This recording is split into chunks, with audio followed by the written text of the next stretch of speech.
अस्सलाम वालेकुम। चिगा का पहला एपिसोड है। मैं हूं असदुल्ला खान वजीर और आज हम चिगा करेंगे मौसमियाती तब्दीली के हवाले से, क्योंकि मौसमियाती तब्दीली इस वक्त दुनिया को दरपेश सबसे अहम और सबसे बड़ा चैलेंज समझा जाता है और पाकिस्तान समेत कोई भी मुल्क उसकी मुस्तस्ना नहीं है। यानी मौसमियाती तब्दीली की वजह से पूरी दुनिया को ख़तरा लाक है, ना कि चंद ममालिक को। होता क्या है कि फॉसिल फ्यूल के इस्तेमाल से और दीगर हम रोज़मर्रा ज़िंदगी में जो चीज़ें इस्तेमाल करते हैं उसकी वजह से आबो हवा में ग्रीन हाउस जो गैसेस हैं उसमें इजाफ़ा हो जाता है, जिसकी वजह से हमारे यहाँ जो मुख्तलिफ मौसम होते हैं उसमें तब्दीलियाँ हमें देखने को मिलती है। और ये तब्दीलियाँ बारिश में इजाफे की सूरत में मिल सकती है, ये तब्दीलियाँ दर्जे हरारत में बढ़ने की वजह से मिल सकती है और मुख्तलिफ सूरतों में हमें ये तब्दीलियाँ देखने को मिलती है। और पाकिस्तान के लिए ये सबसे बड़ा ख़तरा है, क्योंकि अगर इसी तरह मौसमियाती तब्दीलियाँ होती रही तो पाकिस्तान की जो फूड सिक्योरिटी है, वाटर सिक्योरिटी है और जो एनर्जी सिक्योरिटी है उसको शदीद ख़तरा लाहक होगा। और आइंदा दिहाइयों में अगर इसी तरह मौसमियाती तब्दीलियाँ होती रही तो पाकिस्तान इस ख़तरे से दो चार होने का जो इम्कान है उसमें मज़ीद इजाफा हो जाएगा, क्योंकि पिछली सदी के दौरान अगर देखा जाए औसत जो आलमी दर्जे हरारत है उसमें 0.6 सेंटीग्रेड इजाफा हुआ। और इसी रफ्तार से अगर मौसमियाती तब्दीलियाँ होती रही तो इस दिहाई के आखिर तक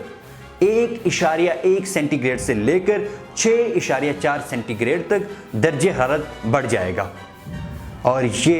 पूरे दुनिया को इफ़ेक्ट कर लेगा। ख़ास तौर पर पाकिस्तान को बहुत ज़्यादा इससे ज़्यादा ख़तरा लाहक होगा,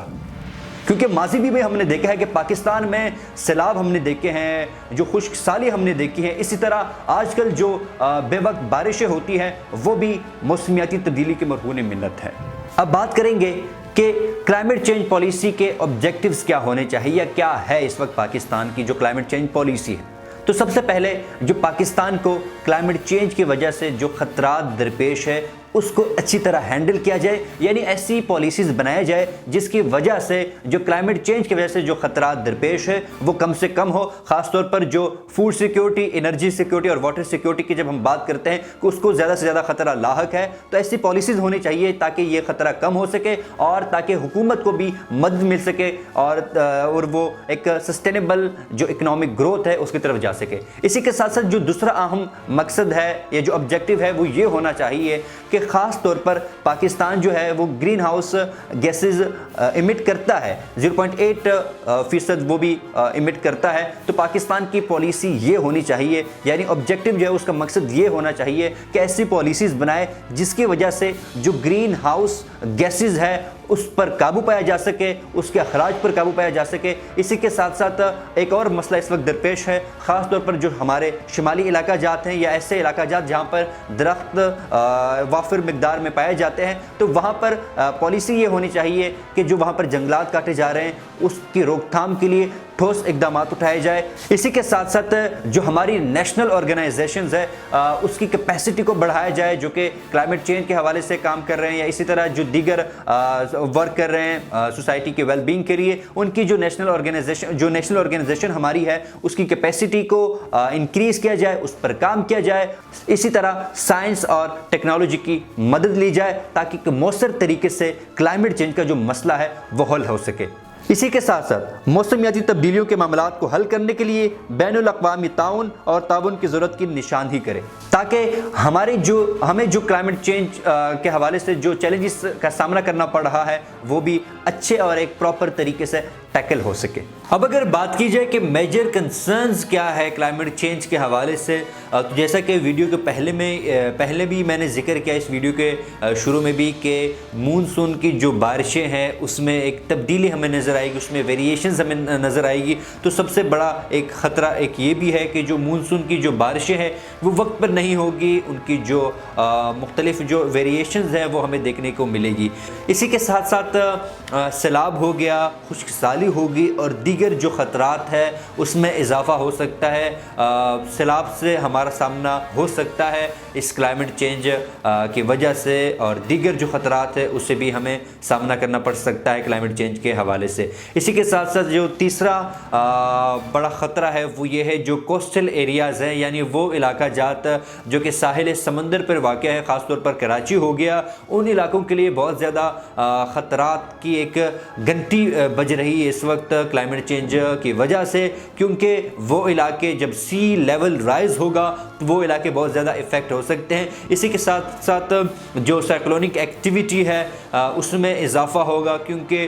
جو وہاں کے جو سی لیول جو سرفیس پہ جو ٹمپریچر ہوگا اس میں اضافہ ہوگا، جس کی وجہ سے جو کوسٹل ایریاز ہے وہ بہت زیادہ سفر کریں گے۔ اسی کے ساتھ ساتھ اگر بات کی جائے ڈیم وغیرہ کی، تو ڈیم وغیرہ کی اس پر بھی بہت زیادہ اثرات پڑ سکتے ہیں، خاص طور پر جب پانی کی شدت میں اضافہ ہوگا تو وہ ڈیم ایریاز ہے، اور جب یہ پانی مختلف جگہوں سے بہے گا تو اس میں جو تہہ نشینی جو سبسٹنسز ہوں گے وہ شامل ہو جائیں گے، جس کی وجہ سے جو ڈیمز ہیں وہاں پر جو آبی ذخائر ہے اس کو نقصان پہنچ سکتا ہے، اس کی کیپیسٹی کم ہو سکتی ہے۔ اسی کے ساتھ ساتھ جو انڈس ڈیلٹا میں کھارے پانی کی اضافی کی بڑھتی ہوئی مداخلت ہے، وہ جو ساحلی زراعت ہے، مینگرو ہے اور مچھلی کی جو افزائش ہے اس کو بہت زیادہ افیکٹ کر سکتا ہے، اور پھر جو گلیشیئرز ہیں اس کے پگھلنے کی وجہ سے وہ جو پانی ہے وہ جو انڈس ریور سسٹم ہے، یعنی دریائے سندھ کی جو نظام ہے اس میں وہ چلا جائے گا، جس کی وجہ سے جو ریزروائرز ہیں وہ افیکٹ ہوں گے، اس کی کیپیسٹی افیکٹ ہوگی۔ تو اسی طرح یہ بھی ایک اور بڑا خطرہ ہے۔ اسی کے ساتھ ساتھ جو خشک اور جو نیم بنجر علاقہ جات ہیں وہاں پر شدید پانی کے دباؤ کی وجہ سے اور ہیٹ سٹریس کی وجہ سے ان کی جو ایگریکلچر کیپیسٹی ہے وہ بہت زیادہ افیکٹ ہوگی۔ اس کی جو وہاں کی جو ایگریکلچر کیپیسٹی ہے، یعنی جو زراعت کا وہ جو ایک اہم پہلو ہے وہ بہت زیادہ افیکٹ ہوگا وہاں پر، جس کی وجہ سے اکنامیکل انسٹیبلٹی بھی آ سکتی ہے اور جو کسان ہے وہ بہت زیادہ سفر کرے گا۔ اسی کے ساتھ ساتھ اگر اور خطرات کی بات کی جائے تو ہیلتھ کو بہت زیادہ افیکٹ کرے گی کلائمیٹ چینج۔ خاص طور پر ہمیں دیکھنے کو بھی مل رہا ہے کہ پاکستان میں بیماریوں میں اضافہ ہو رہا ہے، خاص طور پر نمونیا میں، اور جو سانس کے مسائل ہیں اس میں اضافہ ہو رہا ہے، اور پھر ڈائریا ہو گیا، اور بھی بہت سارے جو مسائل ہے جو صحت کے ریلیٹڈ مسائل ہے اس میں روز بروز اضافہ ہو رہا ہے۔ خاص طور پر جیسے کہ میں نے پہلے ذکر کیا کہ سانس کے مسائل ایون جو بچے ہوتے ہیں اس میں بہت زیادہ یہ کامن مسئلہ آج کل پایا جاتا ہے، اور یہ کلائمیٹ چینج کا ہی نتیجہ ہے۔ اسی کے ساتھ ساتھ اگر اور بات کی جائے تو جو ہمارا ایگریکلچر سیکٹر، جیسے پہلے میں نے واضح کیا، وہ بہت زیادہ افیکٹ ہوگا، اور بھی دیگر جو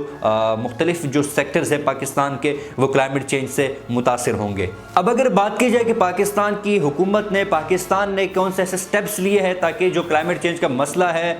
وہ کم ہو سکے اور وہ حل ہو سکے، تو سب سے پہلے اگر بات کی جائے 2012 میں نیشنل کلائمیٹ چینج پالیسی بنائی گئی، اور جتنی بھی اسٹیک ہولڈرز تھے ان کے مشورے سے وہ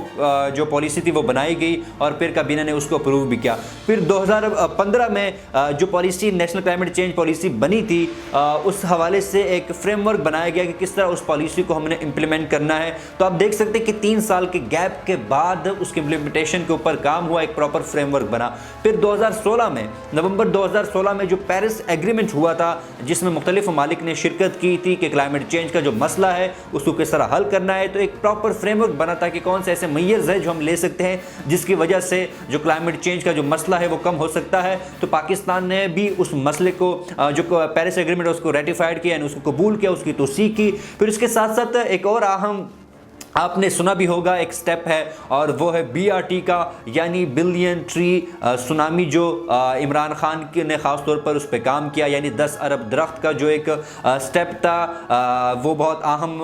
سٹیپ تھا حکومت کی جانب سے۔ خاص طور پر عمران خان کو اس کریڈٹ جاتا ہے کہ پورے ملک میں خاص طور پر جو ایک اسپیسیفک ایریاز تھے جہاں پر 10 ارب درخت لگائے جائے گے، جس کی وجہ سے جو کلائمیٹ چینج کا جو مسئلہ ہے وہ تھوڑا سا کم ہو سکتا ہے۔ پھر اس کے ساتھ ساتھ اگر بات کی جائے تو جو کلائمیٹ چینج پالیسی ہے پاکستان کی، جو کلائمیٹ چینج کی منسٹری ہے وہ ابھی بھی اس پر کام کر رہی ہے، اور کام کیا ہے کہ جو हाइड्रो फ्लोरोकार्बोज है उसको कम किया जाए, उसकी जगह हाइड्रो फ्लोरोकार्बन है, कार्बन जो है उस पर काम किया जाए ताकि जो ग्रीन हाउस गैसेज है उसके अखराज में, उसके एमिशन में कमी हो सके। फिर इसके साथ साथ हुकूमत ने ग्रीन पाकिस्तान प्रोग्राम शुरू किया और ग्रीन पाकिस्तान प्रोग्राम का बाकायदा आगाज़ जो थी वो जो हिदायत थी वो वज़ीर आज़म की तरफ से दी गई, जिसका मकसद माहौलियाती तौर पर हदफ बनाए इक़दामात के ज़रिए लचक पैदा करना और इसके साथ साथ जो दीगर मसाइल है क्लाइमेट चेंज के हवाले से जो चैलेंजेस है उसके ऊपर काम करना था।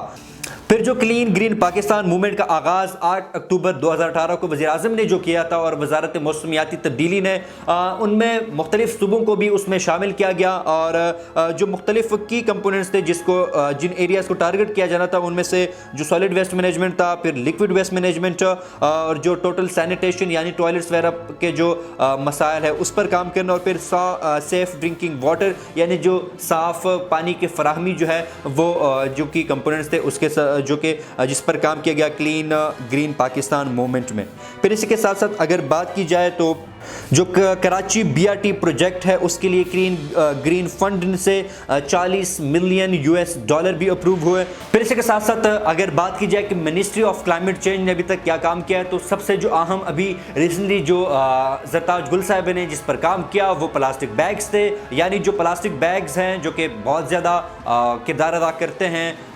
इन्वायरमेंटल डिग्रेडेशन में, ख़ास तौर पर वाटर पोल्यूशन में, जो दीगर पोल्यूशन है जिसमें बहुत ज़्यादा अहम किरदार अदा करते हैं प्लास्टिक, उस पर पाबंदी लगा दी गई। ख़ास तौर पर फेडरल में इस्लामाबाद में पिछली भी बहुत सारी सूबों में पॉलिसीज़ बनी हैं प्लास्टिक बैग्स के हवाले से, लेकिन इस बार इस्लामाबाद में प्रॉपर तौर पर प्लास्टिक बैग्स थे उस पर पाबंदी लगाई गई और आगे भी जितने भी मुल्क पाकिस्तान के डिफरेंट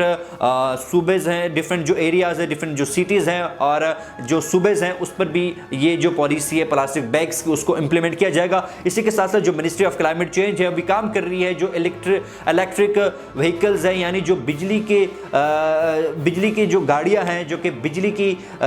मदद से जो गाड़ियां चलेगी उस पर भी काम कर रही है, क्योंकि जो दीगर पब्लिक ट्रांसपोर्ट है पाकिस्तान में जिसकी वजह से बहुत ज़्यादा माहौलियाती आलूदगी होती है, बहुत ज़्यादा पोल्यूशन जिसकी वजह से होती है, उसको कम करने के लिए जो इलेक्ट्रिक व्हीकल्स है उस पर भी काम हो रहा है। इसी के साथ साथ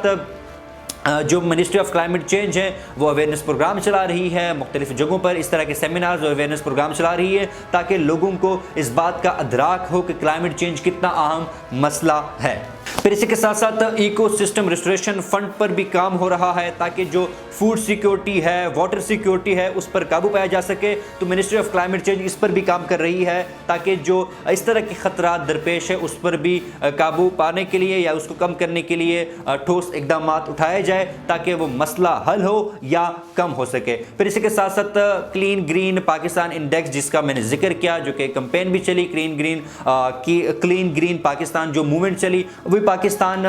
के जो क्लाइमेट चेंज के जो पाकिस्तान को मसाइल का सामना करना पड़ रहा है, जो चैलेंजेस दरपेश है उसके हवाले से ही है। अगर माजी की बात की जाए तो पाकिस्तान का जो सालाना दर्जे हरारत है उसमें 0.6% इजाफा हुआ और पूरी दुनिया में ये एक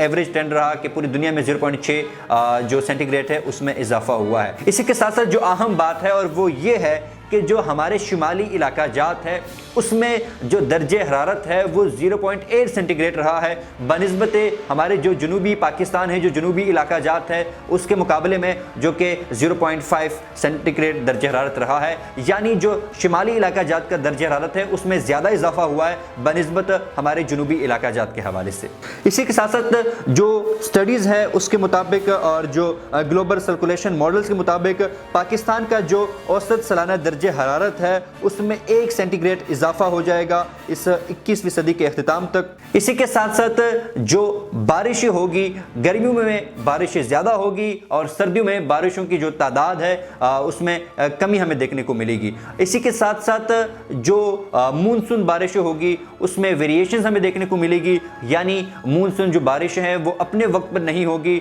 मुख्तलिफ तब्दीलियों के साथ मानसून जो बारिश है वो होगी, जिसके वजह سے پاکستان کو سیلاب اور دیگر جو خطرات ہے اس سے سامنا کرنا پڑ سکتا ہے۔ ابھی اگر بات کی جائے کہ کلائمیٹ چینج کے سوشل اور اکنامک امپیکٹ کیا ہوں گے تو آپ بخوبی آگاہ، جیسے کہ ویڈیو میں نے ذکر کیا کہ معاشی طور پر